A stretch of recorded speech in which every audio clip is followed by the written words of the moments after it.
Hello everyone. Welcome to a new video of Think Social. As the title of the video suggests, we will be doing Plus One Sociology PYQs today. I'm Ganga PS, and in this video, we will be discussing around 150 objective questions or MCQs as you call it, and we'll be doing them chapter wise, and this will be very helpful for you to revise for your upcoming exams. I hope that it helps. So let's get into the questions. As we know, there are two books that you have. There is part one and part two. And let's go through the books chapter wise. So the first chapter is Sociology and Society, and the following questions are from them. The first question: name the sociologist who propounded the concept of sociological imagination.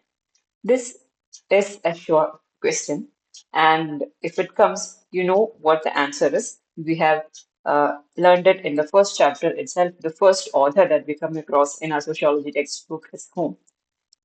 C.W. Mills. So, C.W. Mills is the person or theorist who propounded the concept of sociological imagination. This will be asked vice versa as well. The theory propounded by C.W. Mills is what? Sociological imagination. So I hope some question of that sort also comes up.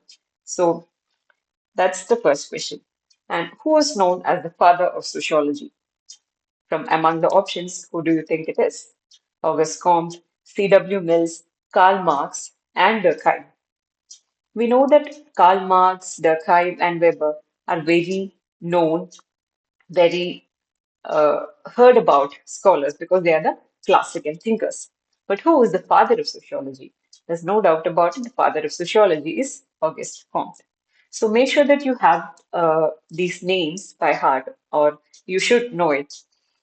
And the third question is theory of C.W. Mills about the relation between personal problem and the public issue is, as I mentioned before, now they are asking for the theory that C.W. Mills propounded. Earlier it was who propounded this theory, and now it is this theory. What is the theory that he propounded?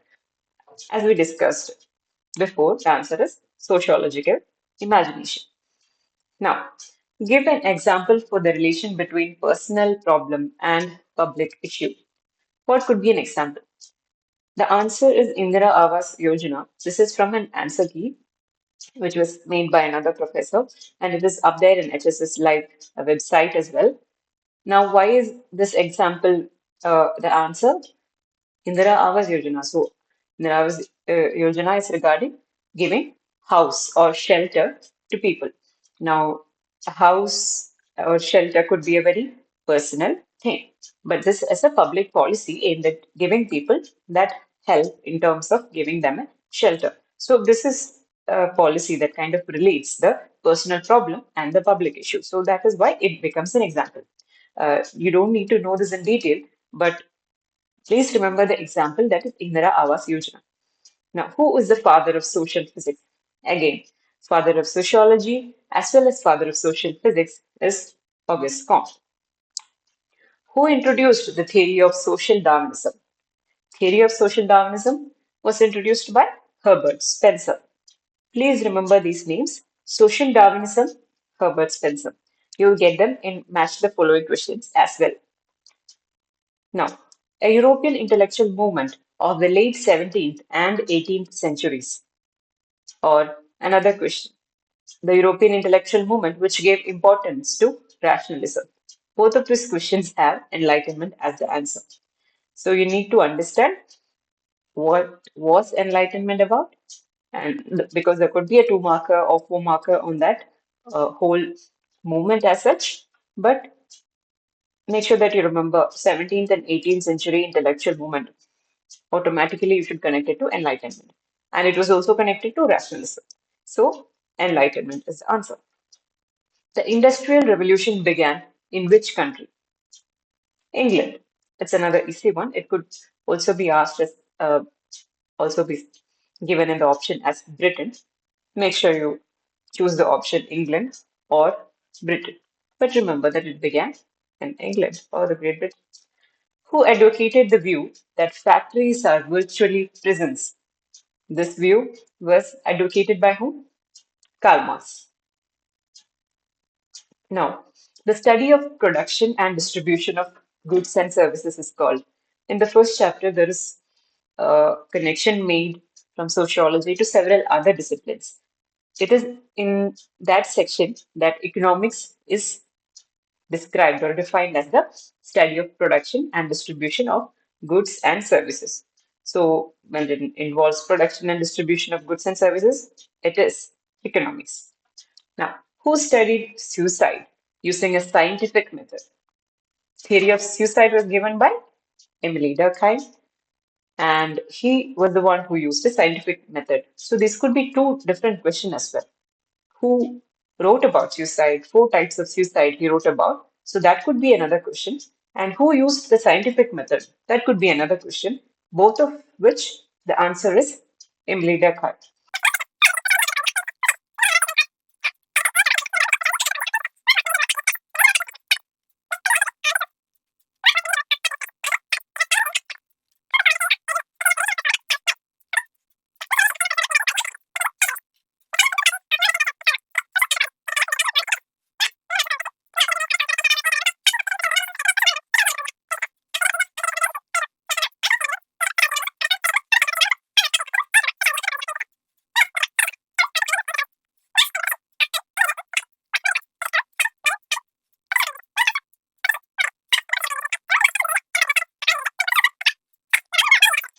Next question. The existence of structural inequalities between groups in society is called what? Existence of structural inequalities. When you see the term structural inequalities, what comes to mind? Is it social structure, social stratification, social context, social process? Definitely social stratification. Anything which connects to inequalities which are structural is called stratification. So social stratification is the answer. Now, a social position which a person by birth, the question might be a bit wrong. A social position assigned to a person by birth is what? Ascribed status, achieved status, role stereotyping, or role conflict. It is ascribed status, ascribed by birth. It is not achieved. It is neither role stereotyping nor role conflict. So with MCQs, you can always do the cancelling out technique, wherein if you are having doubts regarding certain options, what could not be the answer? Cancel out all the options which are totally incorrect or not at all apt to the question, and then you get to get down to fewer options. Now, collections of people who happen to be in the same place at the same time is called aggregates. They just happen to be at the same place at the same time. They didn't plan to be there. So it is just an aggregate or a crowd and nothing else. It's not a group for that matter, which is formally, you know, got together. So this exact line is there in the textbook and it is called aggregates. There could be other confusing options as well, but make sure that you answer it as aggregate. A small group of people connected by intimate and face-to-face association and cooperation. That is definitely a primary group. When it is a primary group, you know that it is a small group and there is intimate and face-to-face association and there is cooperation. So these are describing the characteristics of primary group. So once you know that, it'll be easy for you to even answer several, match the following questions as well. A social group of individuals living in a particular region with shared interests and activities. What is it? A community. So what makes a community? There is shared interests and activities and a particular region that they share, which makes them a community. That is, again, features of a community. The network of relationships formed by the interaction between human beings is called what? Society. This is a very general statement and it makes us doubt whether society could be the answer or not. But what is society essentially? It is a network of relationship formed by human beings through their interaction. That's it. So it's as simple as it is. So if that question comes, make sure that you don't uh, overthink and get it wrong. The answer is society. Name the group which have a sense of belonging and a feeling of us. A sense of belonging and a feeling of us is always in an in group. So there are in groups and out groups, right? And a feeling of us or we feeling or belongingness is always there in an in group, a group which you belong to. Now, this is a question which has been repeated several times in the question papers. The groups whose lifestyles are imitated are known as reference group. That's the answer. Another way in which the question can be framed is group to which we try to identify in which we are not a member. So again, the characteristics of a reference group comes out. We imitate their lifestyle and we are currently not a part of that group. So that becomes a reference group. Okay, so it could be framed either ways. The answer is reference group. Now, a social division existed in Europe during the feudal period. We know the divisions of caste, class, right? There was slavery. What existed in Europe during the feudal period? There was a system of estate, noblemen, the clergy, and also there was a system of estate. Remember that. Who compared society with organization? Which theorists compared society with organization? Functionalists. Because functionalist theory essentially talks about how each part of the society works has works like an organ and has a function to perform. So again, which is similar to an organization, there is functions to be performed and the whole parts together make the whole. So functionalists are the ones who compared society with organization. Now, the caste structure was based on the concept of what? What is the underlying concept behind the caste system or the caste structure? Underlying concept is purity and pollution. Because caste system is a hierarchical ordering of groups of people according to the principles of purity and pollution, in which the lower castes are termed as untouchables and the upper castes more uh, sanctified, more pure, and more closer to God, and all that. So the baseline principle is purity and pollution, and it was Louis Dumont in his work Homo Hierarchicus that actually talked about this purity and pollution principles in detail. Now, in modern societies, an individual occupies multiple status. They are termed as. So an individual can definitely have several social positions. We said that a social position is what? It's a status. So we are not just occupying a single social position. We are a lot of other things as well. So when we occupy multiple such statuses, what is it called? It is a status set. Okay. Now, individuals acquire different status at various stages of life. What is that called? That is called status sequence. So when status acquired at various stages of life is mentioned, you should connect it to status sequence. The behavior that society expects from an individual of a particular status is known as role. As I mentioned before, status is the position, role is the expected behavior. So please never confuse it. When there is behavior or expected behavior mentioned, it is role. Three forms of stratification are slavery, estate, and caste, which is the fourth one. Class. So it could be put across as three forms of stratification are caste, estate, and class. What is another form of stratification? Slavery. So you can answer it like that. The process of fixing some specific role for some members of the society is called role stereotyping, where you fix that certain members of the society has to do certain jobs, certain classes of people has to do certain jobs, or certain caste people are supposed to behave in this way, are supposed to respect the upper caste people. So there are such unsaid rules, right? Which we call norms and all.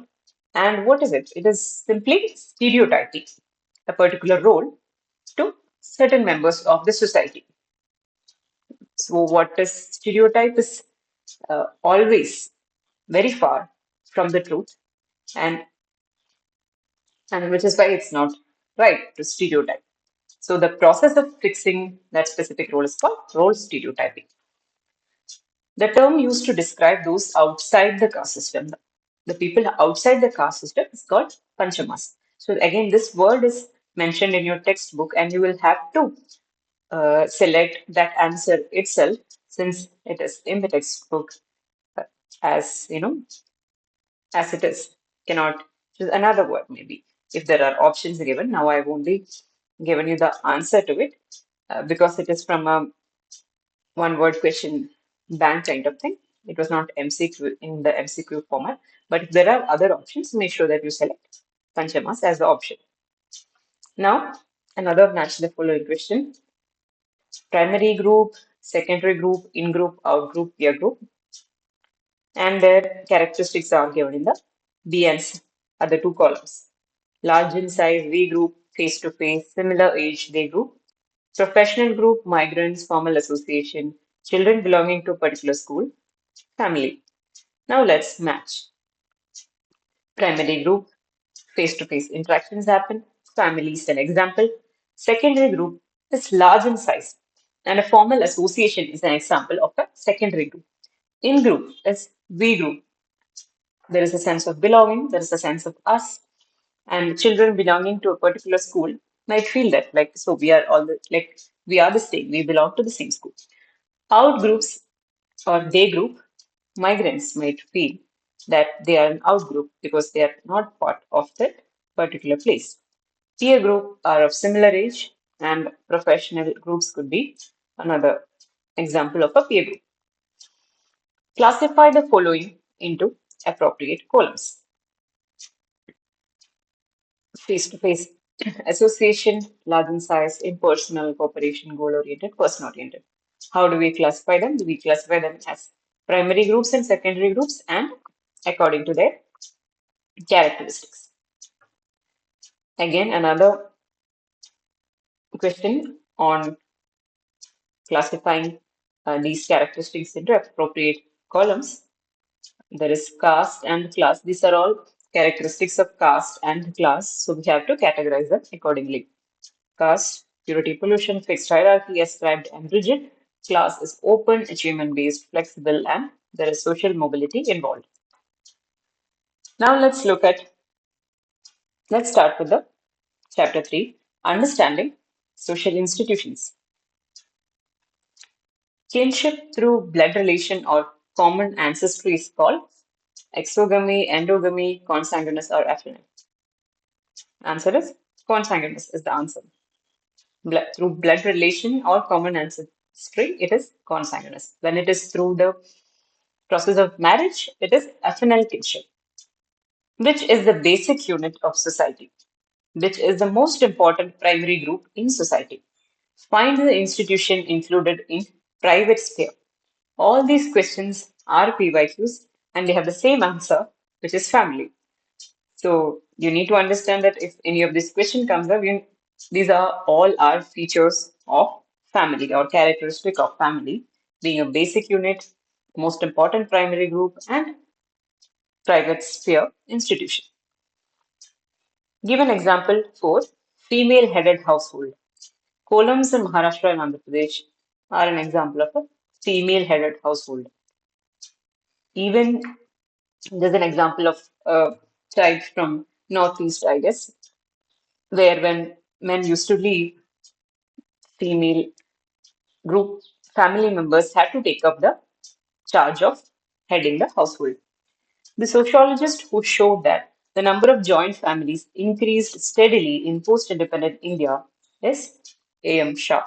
A.M. Shah is a sociologist who has worked on family extensively, and he has kind of tracked the transition from uh, joint family to nuclear family, but also noted in his study, what he noted was that actually in post-independent India, the number of joint families actually increased.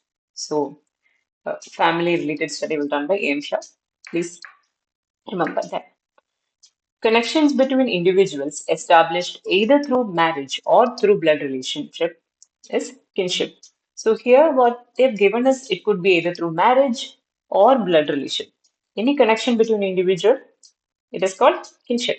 If it is through marriage, it is affinal kinship. If it is through blood relationship, it is consanguineous kinship. Which is the kinship through blood relation or common ancestry? Again, consanguineous kinship. The family of birth is called family of orientation. And the family to which a person is married off is called family of procreation. The ability of individuals or groups to carry out their will despite the opposition of others is called power. This is the definition of power. What ability does individual have to carry out their will by influencing others despite their opposition? That is power. So remember the definition as well. Societies that existed prior to the formation of state are called stateless societies. The term, which refers to the political rule of a state over a given territory, is sovereignty. These are again definitions. Please remember the definitions. The political rule of a state over a given territory. With sovereignty, what is important is political rule and given territory. These are the two terms that make it sovereign or sovereignty. It is important to have a territory. Now, a set of symbols and beliefs providing the sense of being part of a single political community. It's called nationalism. There are certain symbols attached to it, there are certain beliefs surrounding it. What does it make us feel? It makes us feel part of a single larger political community. And a set of all of it is called nationalism. Freedom of individuals to live where they choose and freedom of speech and religion is included in what? Citizenship rights. There are different kinds of rights, again explained in this chapter. What is a political right? What is an economic right? What is a social or cultural right? Please make sure that you know the differences between right to vote is a political right to represent oneself is a political right to have own property is an economic right to trade is an economic right.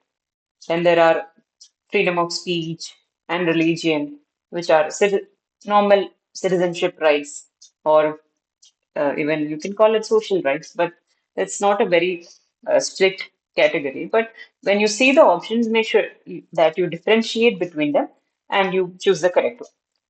The sociologist who argued that religion has an influential role in the emergence and growth of capitalism is Max Weber. Max Weber argued that this the Protestant ethic of work and worship has actually helped in the growth of capitalism, and that is explained in his work, Protestant Ethic and the Spirit of Capitalism.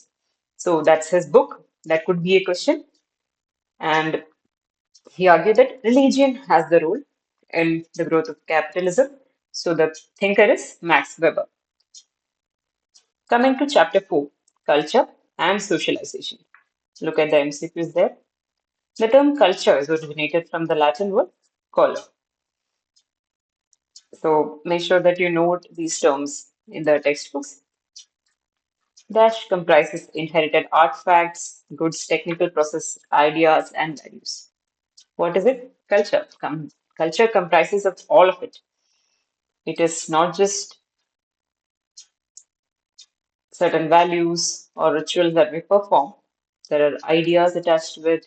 There are processes, technical processes. There are artifacts involved, goods involved. So there is different types of culture, or there is cognitive culture, which involves the beliefs, ideas, and you know, thought processes surrounding the culture.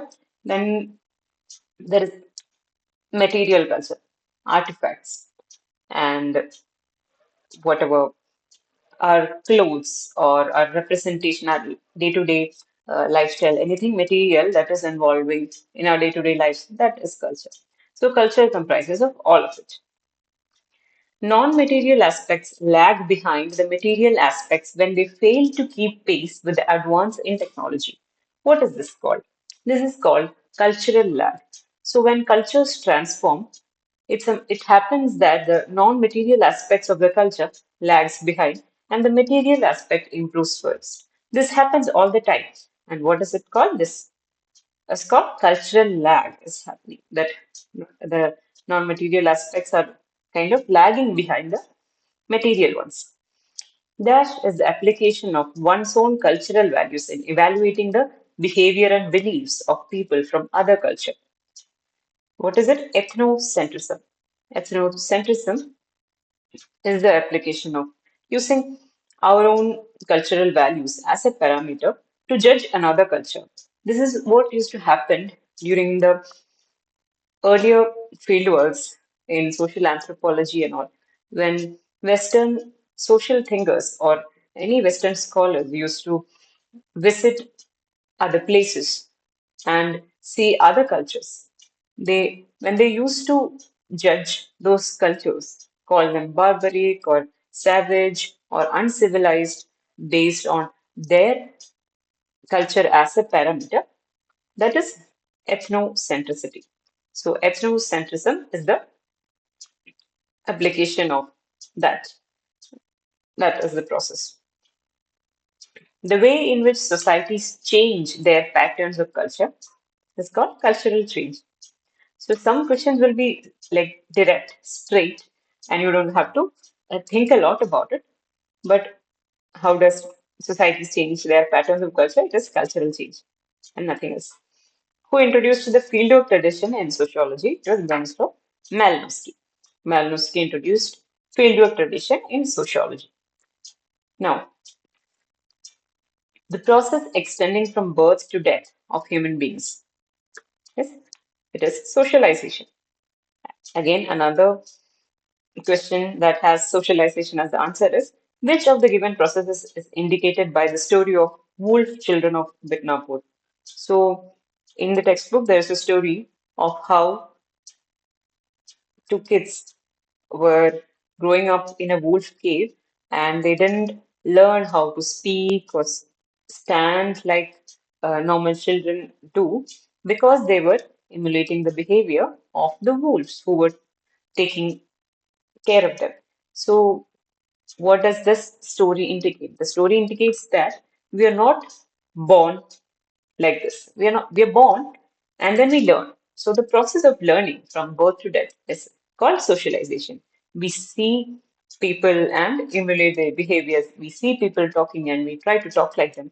And that's how we learn. So the wolf children in the caves, they didn't learn to speak because all they were saying were wolves and they were just howling, So that story or that anecdote is to uh, help you understand the process of socialization and the importance of it in an individual's life. Now, the term refers to creating an understanding or sense about the information coming to us from our environment. Cognitive is the term. Again, this is from the question bank, but cognition or cognitive involves our brain. So there is cognitive aspect of culture, as I mentioned before. How do we process the information that is coming to us from our surrounding? We process it through our brain. And our brain already has a lot of information from whatever we have been through or whatever we have learned. So it goes through the brain and understands this particular information in a particular way. And that is called cognitive or cognition.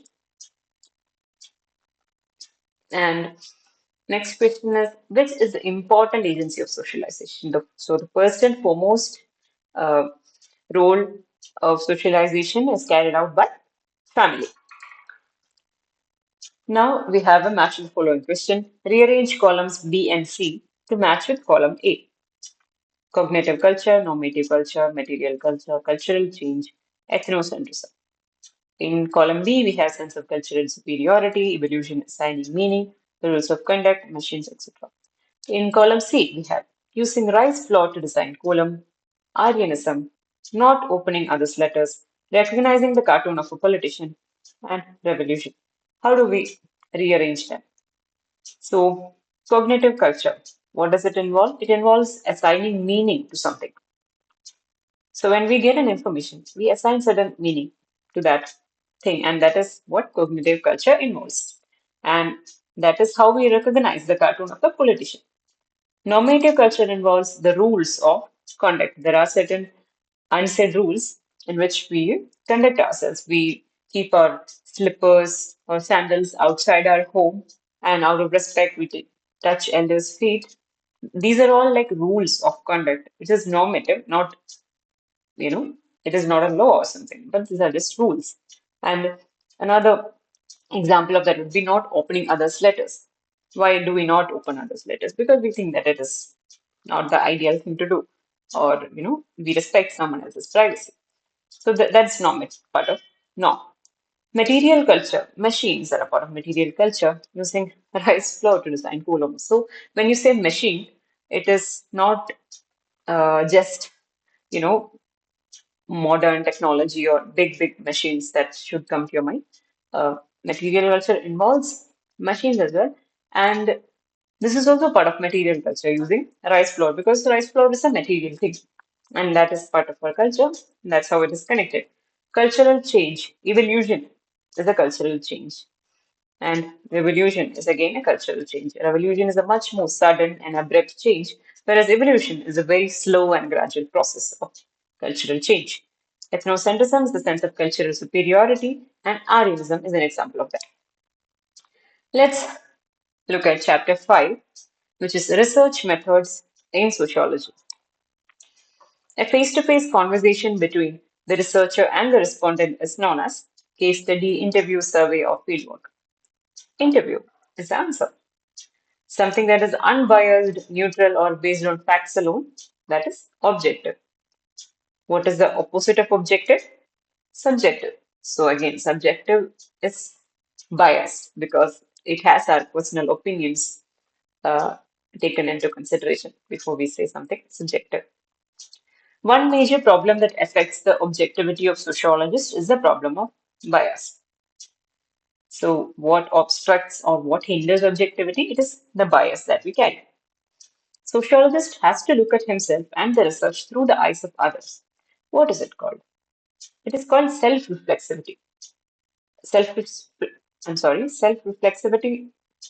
Self-reflexivity is the process by which where we reflect upon our position as an individual, our social position, and try to understand it objectively. That is self-reflexivity. The technique of using more than one method for research is known as triangulation. If we are using more than one method, we are using a survey, and along with that, we are taking few case studies. That is triangulation.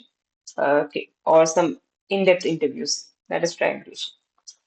Method of conducting research by living with the people who are being studied by the sociologist is participant observation or fieldwork. We live with them, we participate in their day-to-day activities and observe throughout, and that is called participant observation. Who is the author of the Golden Bow? The Golden Bow was written by James Fraser. These books and their authors you have to remember as it is. There's no shortcut to it, but as we are going through it, when we read it twice, it automatically stays in our mind, and I hope that this definitely helps you in your revision. Who is the author of the book Street Corner Society? Now, this is a question that has been repeated several times. It is seen in many previous year question papers. Straight Corner Society was written by William Foote White, who's the author of The Remembered Village. The Remembered Village was written by M.N. Srinivas. The famous village study of S.E. Dubé's, the book is called Indian Village. He has come up with a book called Indian Village based on his village study. Author of Behind Mud Walls, William Weiser and Charlotte Weiser. Behind mud walls, William Weiser and Charlotte Weiser. Which organization conducts sample surveys in India? NSSO is the answer, National Sample Survey Organization. This is again a repeated question. Please make sure you remember that it's not the census board or something. Sample surveys are done by NSSO, National Sample Survey Organization. The sociologist who wrote a book about Jajmani system and conducted village studies is William Weiser. What was the book called? Behind Mud Walls. He wrote about Jajmani system. A method widely used in sociology to collect information is interview. Now, this is again a general question. It might not come like that, but still, interview is a widely used method, so you can use it as the answer. Another match the following question. Radcliffe Brown, Evans Pritchard, Franz Boas, Margaret Mead, Clifford Geertz. These are researchers and the places they visited for their fieldwork. Bali, different American tribes, Samoa, Andaman and Nicobar Islands, and near in Sudan. Now let's look at the answer. Radcliffe Brown conducted fieldwork in Andaman and Nicobar Islands. Evans Pritchard in Sudan, he studied the kinship system there. Franz Boas, different American tribes. Margaret Mead, Samoa, Clifford Geertz, Bali. These also you'll have to remember them as they are. Here we come to the conclusion of our part one or the first book for Plus One Sociology. We discussed MCQs or PYQs from all 5 chapters in part one. Now, I'll see you in the next video where we'll be discussing part two of Plus One Sociology, the 5 chapters in part two. See you there.